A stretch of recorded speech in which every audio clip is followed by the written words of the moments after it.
ഉപേക്ഷിച്ചാലുപേക്ഷിക്കാതെ മാധ്യസ്ഥം നൽകിടുവാനാ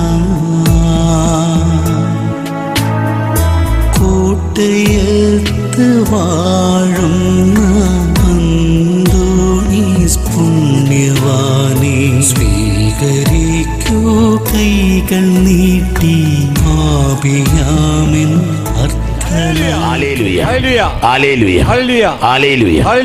നിങ്ങളെ തിരിച്ചറിയണം.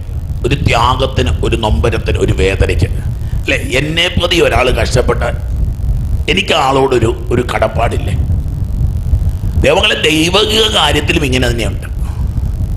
ദൈവത്തിന് വേണ്ടി നമ്മളൊരു ദൈവത്തിൻ്റെ ഹൃദയം നൊമ്പരപ്പെടും മക്കളെ, ദൈവത്തിൻ്റെ ഹൃദയം നൊമ്പരപ്പെടും. കഴിഞ്ഞ ആഴ്ചയിൽ കൽക്കട്ടയിൽ മദർ തെരേസ സിസ്റ്റേഴ്സ് ധ്യാനമായിരുന്നു. അതിനുശേഷം മദർ ജോലി ചെയ്ത് ശുശ്രൂഷ ചെയ്തതൊക്കെ പോയി കാണുക. പിന്നെ മോത്തിജിൽ അവിടെ തുടങ്ങുന്നത്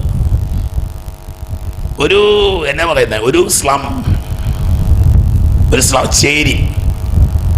ചേരിക്കകത്ത് രണ്ട് കുഞ്ഞു മുറികൾ. അമ്മ നമുക്കറിയാം അൽബേനിയ അല്ലേ, അൽബേനിയ എന്ന് വന്ന മാതാമ്മ. ഒന്ന് നോക്കിയിട്ട് ഒരു വിദേശി, ഒരു ഫോറിനർ, ഒരു കൊച്ചു പെണ്ണും കൂടെ ഒന്ന് ഓർത്തോണം. ചെറുപ്രായത്തിൽ ഒരു ചേരി വന്ന് ജീവിച്ചങ്ങനെ ഇരിക്കും. ഈ അമ്മ ചെന്നിട്ട് ആദ്യം ചെയ്തത് ആ ചേരിയിലുള്ള കുഞ്ഞുങ്ങളെ കുളിപ്പിക്കുമായിരുന്നു. അവരുടെ മുടിയൊക്കെ വെട്ടിക്കൊടുത്തു.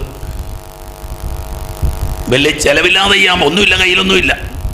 5 രൂപയും കൊണ്ട് ഇറങ്ങിയെന്നാണ് പറയുന്നത്. 5 രൂപ.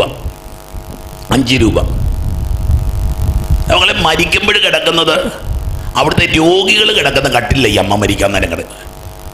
സമാധാനത്തിനുള്ള നോബൽ പ്രൈസ് ലോകം മുഴുവൻ അംഗീകരിച്ച വ്യക്തിയാണ്.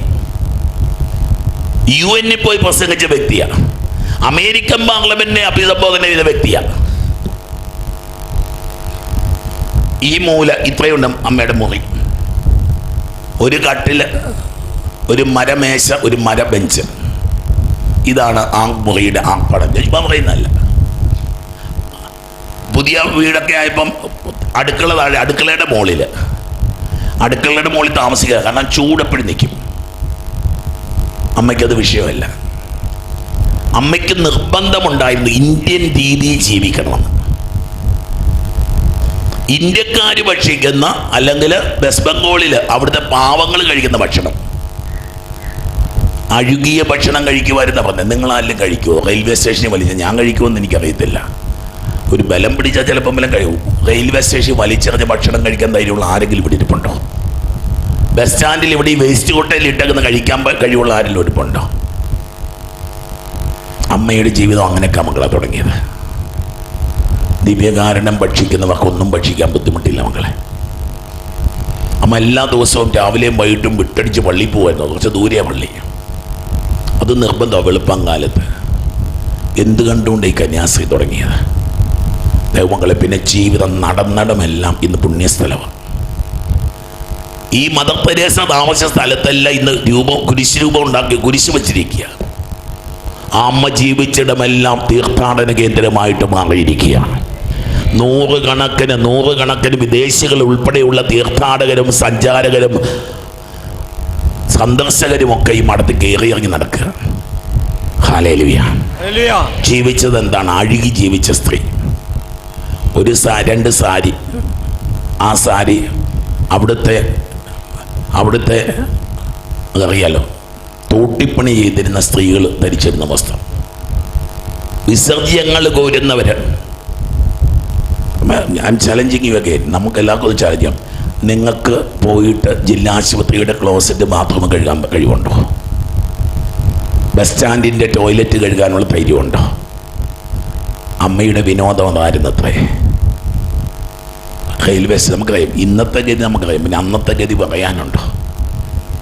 അവിടെ ഇറങ്ങിയിരുന്ന പാപം കഴിയും മക്കളെ. എളിമ പഠിച്ചു, വിശുദ്ധി പഠിച്ചു, മാലിന്യത്തെ അകത്തിരുന്നുകൊണ്ട് വിശുദ്ധി പഠിച്ച വിശുദ്ധ മദർ തെരേസ. ഹല്ലേലൂയ. ഹല്ലേലൂയ. ദൈവങ്ങളെ ഒരുപാട് ധ്യാനം കൂടുന്തോറും, ധ്യാനിപ്പിക്കും തോറും, പ്രസംഗിക്കും തോറും, യാത്ര ചെയ്യും തോറും മനസ്സിലാകുന്നത് ഒരിടത്തും എത്തിയിട്ടില്ലെന്ന് മക്കളെ. ഇപ്പം മരിച്ച സ്വർഗത്തിൽ പോവില്ലെന്ന് ഉറപ്പാണ് എനിക്ക്. എൻ്റെ കാര്യം എനിക്ക് ഉറപ്പാണ്, ഞാൻ സ്വർഗത്തിൽ പോയില്ല. ഇന്നിപ്പോൾ ഇവിടെ പ്രസംഗിച്ചുകൊണ്ടിരിക്കാൻ മരിച്ചു വീണാലും ഞാൻ സ്വർഗത്തിൽ പോവില്ല. പണ്ടൊക്കെ ഞാൻ വിചാരിച്ചു പ്രസംഗിച്ചുകൊണ്ടിരിക്കാൻ മരിച്ചാൽ സ്വർഗത്തിൽ പോകുമെന്നാണ് വിചാരിച്ചിരുന്നത്. ഇപ്പോൾ ഇവിടെ വീണ് മരിച്ചാലും ഞാൻ സ്വർഗത്തിൽ പോവില്ല മക്കളെ. അതിനുള്ള പുണ്യമൊന്നും ചെയ്തിട്ടില്ലെന്ന്. പുണ്യമാണെന്ന് കരുതി ചെയ്തതൊക്കെ പുണ്യമല്ലെന്നൊക്കെ ഇപ്പം ഇങ്ങനെ ഓർമ്മ കിട്ടി തുടങ്ങിയിരിക്കുകയാണ്. തെറ്റിദ്ധാരണകളൊക്കെ പതുക്കെ മാറി തുടങ്ങിയിരിക്കുക. വെറുതെ നിങ്ങൾ വരുന്നത് ചിന്തിക്കാൻ വേണ്ടി സ്വർഗത്തിൽ പോണേ പിന്നെ എന്നാ ചെയ്യണം, എനിക്കറിയില്ല എന്താ ചെയ്യേണ്ടെന്ന്. പരിശുദ്ധാത്മാവ് പറഞ്ഞു തരും. ഇങ്ങനെയൊക്കെ വന്നിരിക്കുമ്പോൾ ഇടയ്ക്കിടയ്ക്ക് സ്വർഗത്തിൽ പോകാൻ പിന്നെ ഞാൻ എന്നാ ചെയ്യണ്ടേ? ഹല്ലേലൂയ. പലരും വന്ന് ഈശോയോട് ചോദിക്കുന്ന ചോദ്യമാണ്. ചോദിച്ചവരെല്ലാം സങ്കടപ്പെട്ടു പോയെന്നും കൂടെ വചനം എഴുതുമ്പോഴത്തേനും നമുക്ക് ഞെട്ടല് മനസ്സിലാവും. ഒരുമാതിരി ഭേദപ്പെട്ടവരൊക്കെ ചെന്നിട്ട് ചോദിച്ചു, നിത്യജീവൻ അവകാശമാക്കാൻ, സ്വർഗരാജ്യം അവകാശമാക്കാൻ എന്ത് ചെയ്യണം എന്ന് ചോദിച്ചവരൊക്കെ തോറ്റുപോയെന്ന് തന്നെയാ ബൈബിൾ എഴുതിയിരിക്കുന്നത്. ധ്യാനിക്കാൻ പറയുമ്പോൾ അങ്ങനത്തെ ഒരു പേടിയുണ്ട് കേട്ടോ. എങ്ങനെയുള്ളവരാ സ്വർഗത്തിൽ പോണേ? ഹല്ലേലൂയ. നമുക്ക് മറ്റൊരു നാൾ അതിനെ പറ്റിയൊക്കെ ധ്യാനിക്കാം. ദൈവമക്കളെ ഇടയ്ക്കിടയ്ക്ക് തന്നെ ചിന്തിക്കുക, ദൈവമേ സ്വർഗത്തിൽ പോവും. ഞാൻ ഒരൊറ്റ വ്യാകുലതയെ കാണാവുള്ളൂ മക്കളെ, സ്വർഗരാജ്യം കിട്ടുമെന്ന്. ഒരൊറ്റ ആകുലതയെ ഉണ്ടാകാവുള്ളൂ, സ്വർഗരാജ്യം കിട്ടുമോ? ഇല്ലെങ്കിൽ ഇവിടെ ചീഞ്ഞു പോകും നമ്മളൊക്കെ. ഈ ഓടിയതൊക്കെ വെറുതെയാവോ? ഈ ഉണ്ടാക്കിയതൊക്കെ വെറുതെയാവോ? ഹല്ലേലൂയ. പുറയിരിക്കുന്നവർക്ക് ഇഷ്ടപ്പെട്ടില്ലെന്ന് തോന്നുന്നു. എല്ലാരും കൂടി ഹല്ലേലൂയ വിളിക്കാവോ? മക്കളെ ജീവിതത്തിന് തിളക്കമുണ്ടാകട്ടെ മക്കളെ, ജീവിതത്തിന് പ്രകാശമുണ്ടാകട്ടെ മക്കളെ, ജീവിതത്തിന് കരുത്തുണ്ടാകട്ടെ മക്കളെ. Hallelujah, hallelujah. ഞങ്ങളൊക്കെ വിശുദ്ധരാകണം പൊന്നുമക്കള്. എന്റെ പൊന്നുമക്കളെല്ലാം വിശുദ്ധരാവണം. നിങ്ങളൊക്കെ സ്വർഗ്ഗത്തിൽ പോകണം. നിങ്ങളൊക്കെ ബാലാകമാരെ പോലെ ആവണം. ഹല്ലേലൂയ. അല്ലെങ്കിൽ തോറ്റുപോയി മക്കള്. ഈ ജീവിതം തന്നിട്ട്, ഈ ആൾക്കാരെ തന്നിട്ട് തോറ്റുപോയി നമ്മള്. അവന്റെ ശരീരവും രക്തവും ഒക്കെ തന്നിട്ട് നമ്മൾ തോറ്റുപോയി. അവരെ വചനം കിട്ടിയിട്ട് നമ്മൾ തോറ്റുപോയി. അതിനപ്പുറത്ത് അവൻ എന്നാ തരുന്നേ? ഈ 3 ദിവസങ്ങള് ഇപ്പം ത്യാഗമെടുത്തൊക്കെ ഇരുന്ന് കുറച്ചു നേരമൊക്കെ ഇരുന്ന് പ്രാർത്ഥിക്കും മക്കളെ. വചനം നമ്മൾ ധ്യാനിക്കുക. ലൂക്കാസ് വിശേഷത്തിൻ്റെ 4-ാം അധ്യായത്തിൽ അവൻ അവരോട് പറയാൻ തുടങ്ങി, നിങ്ങൾ കേട്ടിരിക്കെ തന്നെ ഇവയെല്ലാം പൂർത്തിയായി. ദൈവവചനത്തിൻ്റെ പ്രത്യേകതയാണ് മക്കളെ, when it is uttered it is accomplished. ദൈവത്തിൻ്റെ വചനം പറയുമ്പോൾ നാളെയല്ല, ഇന്ന്, ഇന്ന്, ഇന്ന്, ഇപ്പോൾ, ഇപ്പോൾ. നാളെ സംഭവിക്കുന്നത് ഇന്ന്, right now. സുഖപ്പെടുന്നവൻ ഇപ്പൊ സുഖപ്പെടും, രക്ഷപ്പെടുന്നവൻ ഇപ്പൊ രക്ഷപ്പെടും, അനുഗ്രഹിക്കപ്പെടുന്നവൻ ഇപ്പൊ അനുഗ്രഹിക്കപ്പെടും. ഹല്ലേലൂയ. ഈ ശുശ്രൂഷയില, അടുത്ത ശുശ്രൂഷയിലല്ല, ഈ ശുശ്രൂഷയില സൗഖ്യം. ഈ വചനം കേൾക്കുമ്പോഴേ അനുഗ്രഹം കിട്ടാൻ പോകുന്നത്. Hallelujah, hallelujah, hallelujah, hallelujah, hallelujah. നിങ്ങൾ കേട്ടിരിക്കെ തന്നെ ഇന്ന് ഈ തിരുവെഴുത്ത് നിറവേറിയിരിക്കുന്നു. എല്ലാവരും അവനെപ്പറ്റി പ്രശംസിച്ചു വന്നു. കൊള്ളാം, നല്ല പ്രസംഗമാണ്, കേട്ടിരിക്കാൻ കൊള്ളാം. അവനെ പ്രശംസിച്ച് പറയുകയും അവൻ്റെ നാവിൽ നിന്ന് പുറപ്പെടുന്ന കൃപാവചസ് കേട്ട് അത്ഭുതപ്പെടുകയും ചെയ്തു. The word of God will surprise you മക്കളെ. ദൈവത്തിൻ്റെ വചനം തന്നെ അത്ഭുതപ്പെടുത്തണം. ഞാൻ ഓർക്കുകയായിരുന്നു, അച്ഛന്മാരുടെ കയ്യിലിരിക്കുന്നൊരു പുസ്തകം നിങ്ങൾ കണ്ടിട്ടുണ്ടാവും. ഒരു എന്നാ പറയുന്നത്, ഒരു വലിപ്പം കുറഞ്ഞത് ബൈബിളൊന്നും അല്ല കേട്ടോ. മിക്കവാറും അച്ഛന്മാരുടെ കയ്യിലിരിക്കുന്ന ചെറിയ പുസ്തകം കണ്ടിട്ടില്ലേ, ഒരു ഇത്രയും കനമുള്ള ഒരു കറുത്ത ബൈൻഡുള്ള, ഇത് ബൈബിളല്ല കേട്ടോ, അച്ഛന്മാരുടെ യാമപ്രാർത്ഥനയാണ്. ഒരാൾ ഡീക്കനാകുന്ന കാലം മുതലല്ല, സെമിനാരി കാലം മുതൽ തുടങ്ങേണ്ടതാണ്. ഡീക്കനാകുന്ന കാലം obliged to pray the divine office. ഞാനൊരു 31 കൊല്ലം, അല്ലെങ്കിൽ 3 കൂടെ കൂട്ടിയ 34 കൊല്ലം ഞാൻ ചൊല്ലിക്കൊണ്ടിരിക്കുന്ന പുസ്തകമാണ് എൻ്റെ കയ്യിലിരിക്കുന്നത്. 34 കൊല്ലം 35 കൊല്ലം 34 കൊല്ലം മുമ്പ് അഭിവന്യ പിതാവ് എനിക്ക് തന്നതാണ് ആ പ്രാർത്ഥന പുസ്തകം. അന്ന് മുതൽ ചൊല്ലുന്നതാ. ഇന്ന് രാവിലെ ഞാൻ ചൊല്ലിയപ്പോഴും എൻ്റെ ഹൃദയമിടിപ്പ് കൂടി. ഇന്ന് രാവിലെ അത് ചൊല്ലിയപ്പോഴും എൻ്റെ കണ്ണ് പതുക്കെ നനയുന്നത് ഞാൻ അറിഞ്ഞു. ദൈവമക്കളെ, അത് സങ്കീർത്തനങ്ങൾ ഉൾപ്പെടെയുള്ള പുരോഹിതന്റെ സഭയുടെ പ്രാർത്ഥനയാണ്. ചൊല്ലിയാലും പഴകില്ല മക്കളെ പ്രാർത്ഥനകൾ. ചൊല്ലിയാലും പഴകത്തില്ല പ്രാർത്ഥന. ചൊല്ലിയാലും മടുപ്പ് വരുത്തില്ല പ്രാർത്ഥന. ചൊല്ലി അഭിഷേകത്തിലെ മേൽ അഭിഷേകമുണ്ടാകും. Hallelujah, hallelujah. എത്ര വർഷമായിട്ട് ഇവിടെ വരുന്ന മക്കളാ നിങ്ങൾ? കുർബാന, നൊവേന, ഇത് എന്നും ഒന്ന് തന്നെയല്ല മക്കളെ. ഓരോ ശുശ്രൂഷയ്ക്കും ഓരോ അഭിഷേകമുണ്ട്. ഓരോ ശുശ്രൂഷയ്ക്കും ഓരോ അനുഗ്രഹമുണ്ട്. Hallelujah. And that should surprise you. ദൈവത്തിന്റെ വചനം സത്യമായി ഞാൻ നിങ്ങളോട് എന്നെ അത്ഭുതപ്പെടുത്താറുണ്ട് മക്കളെ. ഓരോ ചൊവ്വാഴ്ച ശുശ്രൂഷകളും എന്നെ അത്ഭുതപ്പെടുത്താറുണ്ട്. കഴിഞ്ഞ ചൊവ്വാഴ്ച ഇവിടെ ഇല്ലാഞ്ഞിട്ട് ഞാൻ മനസ്സമാധാനമില്ലായിരുന്നു.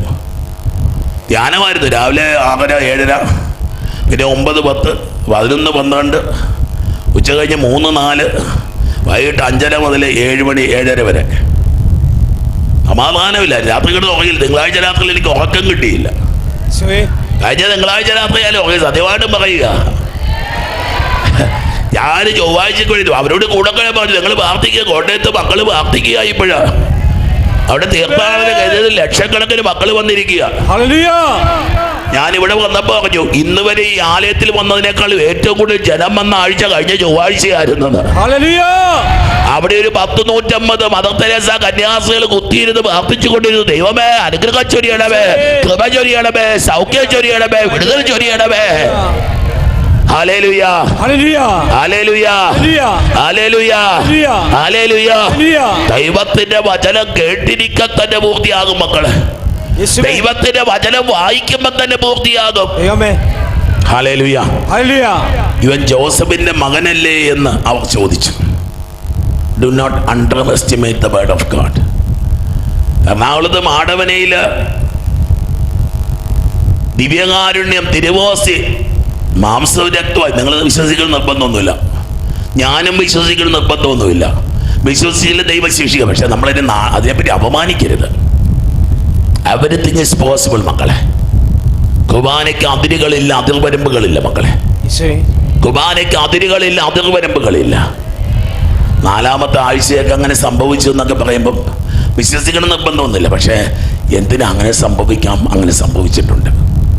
അത്രയെങ്കിലും പറയാനുള്ള ഒരു ഇത് വേണം നമുക്ക് വേണ്ടേ. അങ്ങനെ സംഭവിച്ചിട്ടുണ്ട്, അങ്ങനെ സംഭവിക്കുകയും ചെയ്യാം. Hallelujah, hallelujah. അവൻ അവരോട് പറഞ്ഞു, വൈദ്യ, നിന്നെ തന്നെ സുഖപ്പെടുത്തുക എന്ന ചൊല്ലുദ്ധരിച്ചുകൊണ്ട് തീർച്ചയായും നിങ്ങൾ എന്നോട് കഫർനാമിൽ നീ ചെയ്ത അത്ഭുതങ്ങൾ ഇവിടെ നിന്റെ സ്വന്തം സ്ഥലത്തും ചെയ്യുക എന്ന് പറയും. Hallelujah, hallelujah, hallelujah. ദൈവമക്കളെ, ആരെയും ചെറുതാക്കരുത്, ഒന്നിനെയും ചെറുതായി കാണാനും നോക്കരുത് മക്കളെ. നീ ചൊല്ലുന്ന ഒരു നന്മ നിറഞ്ഞ മറിയമേ പ്രാർത്ഥനയ്ക്ക് നീ ചൊല്ലുന്ന ഇതാ കർത്താവിന് നീ വലിയ പുള്ളിയല്ലേ. നീ കഫർനാമിൽ ഏതാണ്ടൊക്കെ ചെയ്ത് അന്ന് ഇവിടെ ചെയ്ത് കാണിച്ച്, നീ ഇവിടെ ഒന്ന് ചെയ്ത് കാണിച്ച്. Hallelujah, hallelujah, hallelujah. നോക്കിയ മക്കളെ, വെല്ലുവിളികളുടെ ദൈവം അല്ല മക്കളെ, കമ്പാഷന്റെ ദൈവം. അവിടുന്ന് നീ എളിമയോടെ നേരത്തെ പറഞ്ഞില്ലേ, ഒരു ശിശുവിനെ പോലെ നീ കൈകൂപ്പുമ്പം, ഒരു ശിശുവിനെ പോലെ നിന്റെ കണ്ണ് നിറയുമ്പം. ഞാൻ കാണുന്നൊരു കാഴ്ചയുണ്ട്. ഈ അമ്മയും കുഞ്ഞും കൂടെ പ്രാർത്ഥിക്കാൻ വരും. അമ്മ കരയുമ്പം ഇപ്പം കരയുമെന്ന് പറഞ്ഞുകൊണ്ട് കൊച്ചു നിൽക്കുന്നൊരു നിപ്പുണ്ട്. അമ്മയുടെ മുഖത്തേക്ക് ഇങ്ങനെ നോക്കി നിൽക്കി കുഞ്ഞ്. ഞാൻ ശ്രദ്ധിക്കാറുണ്ട് പലപ്പോഴും. അമ്മയുടെ മുഖം, അമ്മ ഇങ്ങനെ കരഞ്ഞുകൊണ്ട് സങ്കടങ്ങൾ പറഞ്ഞുകൊണ്ടിരിക്കുക. കൊച്ചിനൊന്നും പിടികിട്ടുന്ന, അമ്മേനാ പറയുന്നൊന്നും പിടികിട്ടുന്നില്ല. പക്ഷേ അമ്മയുടെ കണ്ണീര് ആ കുഞ്ഞിന് മനസ്സിലാകും. Hallelujah, hallelujah. അമ്മ കരയുമ്പോൾ കുഞ്ഞിന് കരയാതിരിക്കാൻ പറ്റുമോ? ദൈവമക്കളെ, ഡു നോട്ട് അണ്ടർ എസ്റ്റിമേറ്റ്. ഇതാ തിരുവചനം പറയുക, നമ്മുടെ ജീവിതം ഗോഡ് ക്യാൻ ഡു ഇറ്റ് മക്കളെ. 100% നിനക്ക് ഇഷ്ടമുണ്ടെങ്കിൽ, മക്കളിപ്പം പ്രാർത്ഥിക്കാൻ തുടങ്ങിയിട്ടുണ്ട് അങ്ങനെയൊക്കെ. ദൈവം അങ്ങയുടെ ഇഷ്ടമാണെങ്കിൽ അങ്ങയുടെ തിരുവുള്ളമാണെങ്കിൽ ആ സ്വർഗ്ഗരാജ്യത്തിന് മഹത്വത്തിന് കാരണമാകുമെങ്കിൽ ഇതെന്റെ ജീവിതത്തിൽ സംഭവിക്കട്ടെ. ഹല്ലേലൂയ. ഒച്ചത്തിൽ പറഞ്ഞേ ഹല്ലേലൂയ. ഒച്ചത്തിൽ പറഞ്ഞേ ഹല്ലേലൂയ. ഒച്ചത്തിൽ പറഞ്ഞേ ഹല്ലേലൂയ. നീ അവിടെ ചെയ്തതൊക്കെ ഇവിടെ അവിടെ ചെയ്തതല്ല മക്കളെ, അവിടെ ചെയ്തതിലും വലുത് നിന്റെ ജീവിതത്തിൽ ചെയ്യും. അവന് ചെയ്തതല്ല, അവന് കൊടുത്തതിലും വലുത് നിന്റെ ജീവിതത്തിൽ ചെയ്തു തരാൻ ദൈവത്തിന് കഴിയും.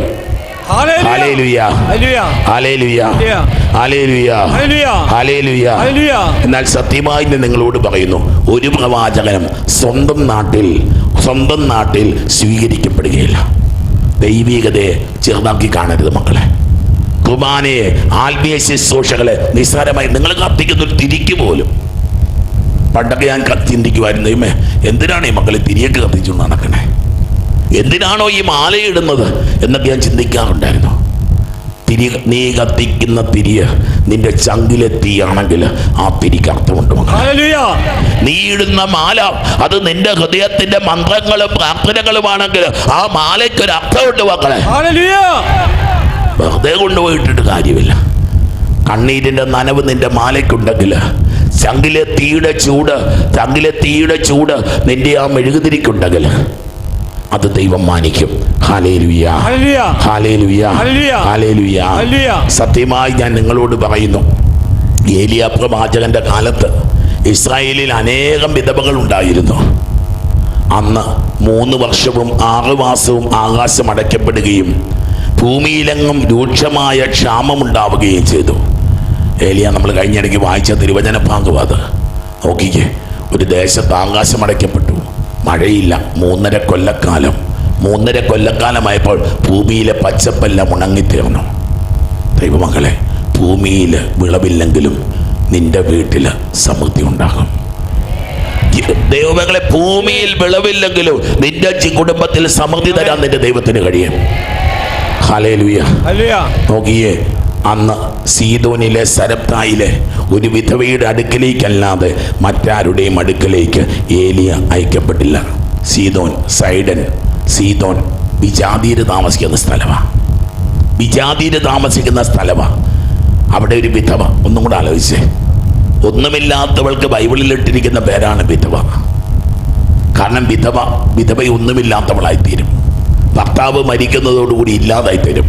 ഈ വിധവയുടെ പ്രത്യേകത, ഈ വിധവയ്ക്ക് ഒരു മകനുണ്ട്, അവനും രോഗിയാണ്. ഈ വരൾച്ച കാരണം ദാരിദ്ര്യം കാരണം അവർ രണ്ടുപേരും മരിക്കാൻ സമയമായി. ഒരു പിടി മാവും ഒരു അല്പം എണ്ണയും മാത്രം ബാക്കിയുള്ളപ്പോൾ പ്രവാചകനെ അയച്ചിട്ട് തമ്പുരാൻ പറയാം, നിനക്ക് വേണ്ടത് അവർ തരും. ദൈവ പൈതലേ, നമ്മൾ കണ്ടുമുട്ടുന്ന വ്യക്തികളിൽ ഒരു അത്ഭുതമുണ്ടെന്ന് നിനക്ക് വിശ്വസിക്കാൻ പറ്റുമോ? നീ തന്നെ ഒരു അത്ഭുതമാണെന്ന് നിനക്ക് വിശ്വസിക്കാൻ പറ്റുമോ? നിന്റെ ജീവിതത്തിലൂടെ മറ്റുള്ളവരുടെ ജീവിതത്തിൽ അത്ഭുതങ്ങൾ നടക്കുമെന്ന്. ഹല്ലേലൂയ.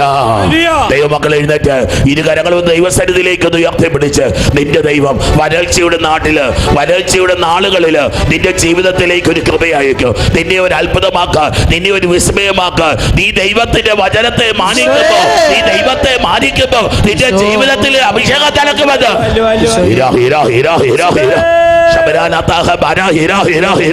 അത്ഭുത സൗഖ്യങ്ങൾ ഉണ്ടാവട്ടെ, അത്ഭുത വിടുതലുകൾ ഉണ്ടാവട്ടെ, അത്ഭുത മാനസാന്തരങ്ങൾ ഉണ്ടാവട്ടെ, സമൃദ്ധി ഉണ്ടാവട്ടെ, ഇല്ലായ്മകൾ വല്ലായ്മകൾ നീങ്ങിപ്പോകട്ടെ, രോഗപീഠകൾ സുഖപ്പെടട്ടെ.